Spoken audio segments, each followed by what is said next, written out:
எப்ப இந்த அம்மா இவனை விட்டுட்டு போகுது அப்படின்னு கேட்டீங்கன்னு சொன்னா வசனம் சொல்லுது 71, நீங்கள் சொல்லுகிற மனுஷனை அறியேன் என்று சொல்லி சபிக்கவும் சத்தியம் பண்ணவும் தொடங்கினான்.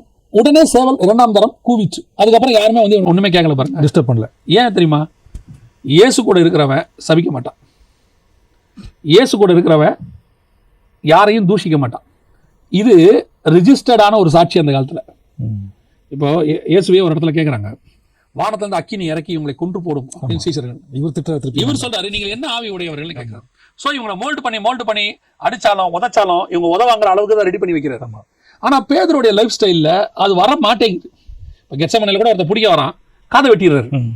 இப்போ ஆண்டவர் சொல்றாரு, பட்டயத்தை உரையில போடு, உடனே ஒரு ஹீலிங் பண்ணி அதை ரெக்டிஃபை பண்ணிடுறாரு. இந்த இடத்துல பாருங்க, சபிக்கவும் சத்தியம் பண்ணவும் தொடங்கினான். அப்போ சபிக்கிற வார்த்தை வாயிலிருந்து வந்த உடனே இவன் அந்த ஆள் இயேசுவோடைய ஆளா இவன் இருக்க மாட்டான் அப்படின்ட்டு அவன் மேல ஒரு முடிவுக்கு வராங்க.